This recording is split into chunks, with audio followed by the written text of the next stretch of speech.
16.3 8 নম্বর অঙ্কটা দেখো, বলছে যে একটি বৃত্তের পরিধি হচ্ছে কত 220 মিটার।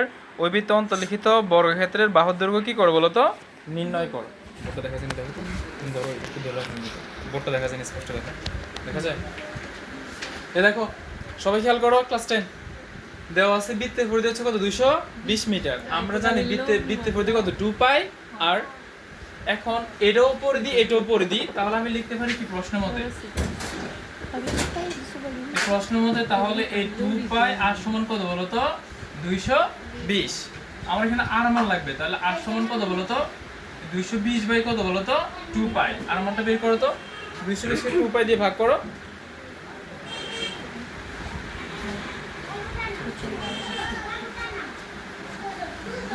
কত আছে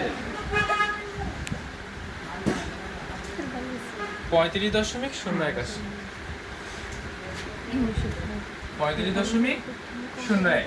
এটা কার মান? ব্যাসার্ধের মান। এখন আমাকে বলছে যে কি করতে হবে, বৃত্তে অন্তর্লিখিত, অন্তর্লিখিত মানে কি অঙ্কিত, এটা একটা বৃত্ত, কেমন এটার ভিতরে অঙ্কিত, একটা অঙ্কিত একটা বর্গে কি করতে বলছে বলো তো, বর্গের বাহুর দৈর্ঘ্য নির্ণয় করতে বলছে, কেমন। এখন এটা যদি, এটা হচ্ছে কেন্দ্র আর এটা হচ্ছে আমার আর, তাহলে আমার আর মান কত বলো, আর মান কত পাইছি 35.01। যদি আমি এটাকে এ, এটাকে বি, এটাকে সি, এটাকে যদি ডি ধরি, তাহলে আমার এসি সমান কত আসবে বলো। আমরা যে ব্যাস হচ্ছে ব্যাসার্ধের দ্বিগুণ, ব্যাস কি কত বলছো কেন, আমি আর বুঝাবো না তো। তাহলে এটাকে যদি ডাবল গুণ করে ফেলি 35.01 গুণন 2, তাহলে কত আসবে বলো তো 70.02। এটা কার মান, আমার এসি মান। যদি আমি এবার এটাকে এ বি সি একটা সমকোণী ত্রিভুজ কল্পনা করি, তাহলে এ বি সি সমকোণী ত্রিভুজে প্রতিভুজ স্কয়ার সমান, তার মানে এই যে আমার এসি স্কয়ার সমান কি হবে, আমার A B square plus DC square. এখন দেখো এটা একটা বর্গক্ষেত্র না, আমরা জানি বর্গের প্রত্যেকটা বাহু কি সমান, তাহলে আমার এদিকে এসি স্কয়ার সমান লিখতে পারি এ বি সি স্কয়ার জায়গায় লিখতে পারি বলো তো এ বি স্কয়ার।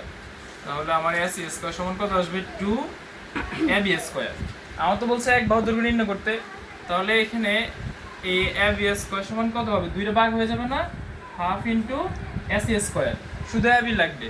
তাহলে আমার এ বি সমান কি হবে 1/2 এসি স্কয়ার। এর মানটা বসে দিই আমরা এখানে, তাহলে এ বি সমান half into 70.02 whole square root over, একবার ডিরেক্ট করে ফেলি আমরা। তাহলে 1/2 ইনটু এটা হচ্ছে কত 70.02 হোল স্কয়ার, মান হচ্ছে আমাদের 49.5। এটাই আনসার।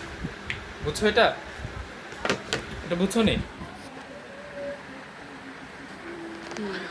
পরবর্তীতে আমরা 9 নম্বর অঙ্কটা দেখাচ্ছি। দেখো 9 নম্বর বলছে কি, একটি বৃত্তের পরিধি একটি সমবাহু ত্রিভুজের পরিসীমার সমান, এদের ক্ষেত্রফল অনুপাত কি করো বলো তো, নির্ণয় করো। বলছে একটি বৃত্তের পরিধি, সবাই বোঝায় একটা বৃত্তের পরিধি। তা আমরা জানি বৃত্তের পরিধির সূত্র কি বলতো, বৃত্তের পরিধি হচ্ছে 2 পাই আর। বলছে বৃত্তের পরিধি বলছে সমবাহু ত্রিভুজের পরিসীমার সমান। তো সমবাহু মানে যে ত্রিভুজের তিনটা বাহু কি বলতো পরস্পর সমান, তো পরিসীমা মানে যতগুলো বাহু আছে সবগুলো বাহুর যোগফল। ত্রিভুজের বাহু কয়টা, তিনটা।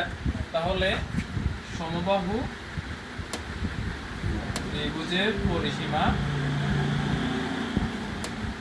সমান কত বলতো 3a, কেমন। আর বৃত্তের ক্ষেত্রফল কত, বলো, কালকে না বললাম পাই আর স্কয়ার।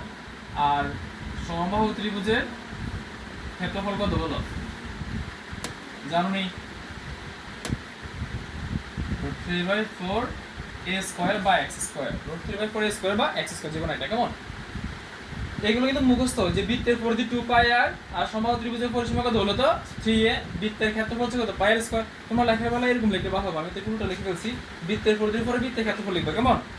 সমবাহু ত্রিভুজের পরিসীমার পরে সমবাহু ত্রিভুজের ক্ষেত্রফল লিখবা। আচ্ছা, এখন আমাকে প্রশ্ন বলেছে যে বৃত্তের পরিধি হচ্ছে সমবাহু ত্রিভুজের কি পরিসীমা সমান, তাহলে আমি লিখতে পারি প্রশ্নের মধ্যে এই প্রশ্ন মতো তাহলে a 3 সমান কত বলো তো 2 পাই r, যেটা বলছো যে পরিসীমা সমান পরিধি, তাহলে আমার a এর মান কত আসবে বলো, a এর মান কত আসবে 2 পাই r বাই কত বলো তো 3, এটা কার মান a এর মান, মানে এই থিটাকে পাশে নিয়ে আসছি, এটা বুঝছনি সবাই। এখন বৃত্তের ক্ষেত্রফল তো আমি জানি কত পাই r স্কয়ার, এবার আমি সমবাহু ত্রিভুজের ক্ষেত্রফলটাকে বের করি। তাহলে এখন এই সমবাহু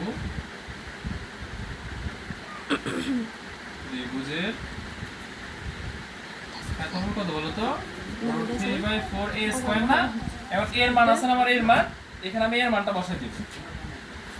এর √3/4 এর মান কত বলো তো 2 পাই r বাই কত বলো তো 3 হোল স্কয়ার। এই জায়গাটা একটু ভালো করে বুঝতে হবে।